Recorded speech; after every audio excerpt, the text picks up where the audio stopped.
Hi Sag, hi Sagittarius, welcome back. It's Lynn from Tropash. I'm doing your reading from August 3rd to August 9th. I hope that you're doing fabulous and amazing. I hope your summer is going great. So without further ado, let's get to it. Right now we are in Leo season from 7/22 to 8/22. So if you have any Leos around you, make sure you say happy birthday to them.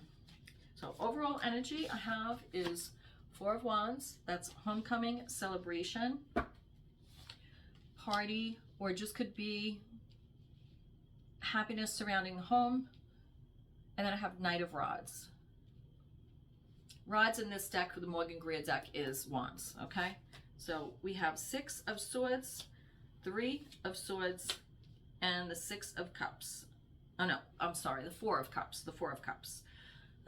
Okay, so I have positive energy coming out here first with the Four of Wands to the Knight of Rods, but Rods, Wands, same thing. But I feel that the Knight of Rods is like, almost like going it alone or going out to find, going out to blaze a trail, to keep an equilibrium in the household. Or when I look at these two cards together, it's like, okay, well, the four is equal, right? Four of Rods, Four of Wands. And it's like the Knight's almost removing, if there's a fifth one, it would be conflict. So maybe that Knight, maybe your overall energy is trying to remove conflict. Okay, that's how I'm reading that. And the reason why is because I have the Six of Swords to the Three of Swords, to my apathy, hiding in the bushes, not really happy, not wanting to be accepting, brooding, Four of Cups. So the way I'm reading this is that, you know, just trying to stay hopeful, remove conflict, trying to find a better way of communication. Again, Six of Swords. What comes before that? Five. Five is that battle, vicious battle mentality. So coming out of that, but there is still wounds, heartbreak, loss, sorrow, broken contracts is in the middle, okay? And being handed a cup, maybe an apology or an offering or anything, and just like not wanting to accept it, or just, I feel this is about healing. I feel like this is trying to find better ways to communicate, to bring about healing, because we have the Three of Swords in the middle, and we have the Six of Swords, and then the Four of Cups as bookends to that Three of Swords.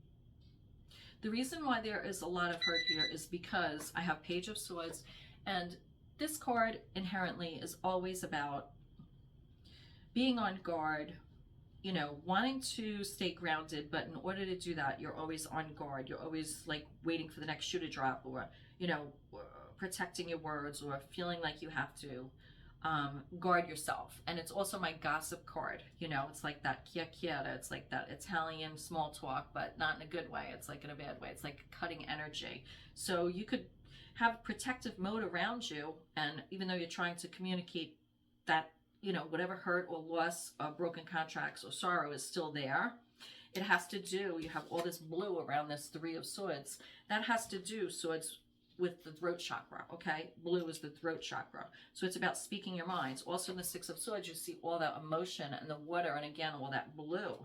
So again, I feel like healing can come about only when you're able to speak your truth, speak your mind. Yes, because that Three of Swords, Page of, and being clarified by this Page of Swords is speaking your mind against conflict, because you have the Five of Rods, Five of Wands here, okay? Which is, you're on guard because of conflict around that caused that Three of Swords energy, heartbreak and loss, which makes sense as the overall energy, because if you have the Four of Wands, the Knight of Rods, Knight is trying to, you know, remove conflict. That's what he's doing. So I'm going to take the hidden message here, and this is from the 3rd to the 9th. So the readings have been a little bit, you know, this week. So we have, okay, we have like deception here, the Seven of Swords energy. That is also my card where you're trying to disarm or someone is trying to disarm you, but I have that with the Chariot. Cancer is major arcana here. Now, this Chariot in this card, he has the reins here, but the horses are rebelling and they're not cooperating and going forward. So I feel that as long as there is like any type of like deceptive energy or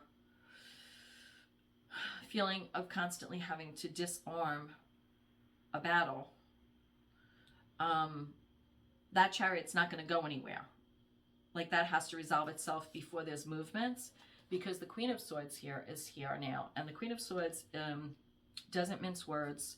She is really protecting like her heart, and she's approachable, but there's hurt that's coming from that Three of Swords energy in the center here to the Page of Swords to the Five of Rods. So she's front and center as the hidden message as well to clarify the Seven of Swords with the Chariot that's not moving. Okay, we have 7 and 7 here. So 7 is a significant number here. There could have been a turning point in July. And there also could be a resolution 7 months from now. There's something about 7 with July. Turning point in July. 7 of Swords to the 7 Chariot.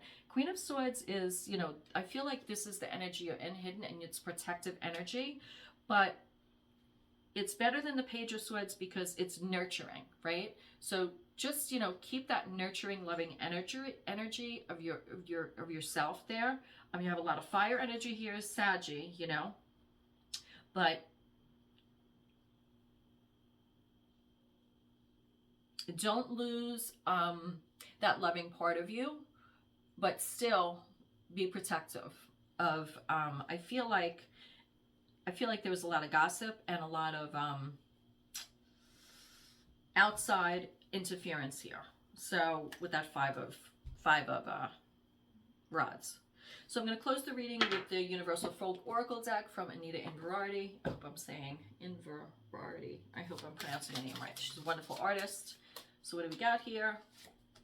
We have empowerment. I do feel this is about empowerment. And that's with the Queen of Swords coming out. I'm like, yes, but do it in a more nurturing way. Be decisive, you know, don't mince words, stand up for yourself, speak your, you know, your throat chakra, don't hold words back, defend yourself, but do it in an empowering way.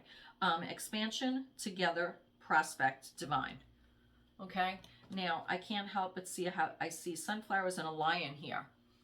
For Saggy, definitely see that sunflower fire energy. I have a Leo moon. I'm Sag with a Leo moon. So then I see celestial.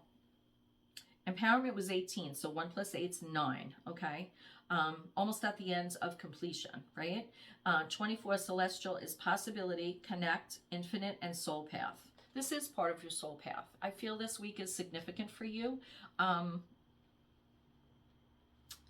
Disarming conflict and returning to yourself. That's how I would sum this up without losing yourself. Okay? And it's okay to have some apathy there. Allow yourself to gain a new perspective before you accept what someone's offering you. Okay? With that the Hanged Man there. Okay? To the 4 of Cups. So, namaste, Sag. I pray you find your way. I'll see you next time. Bye.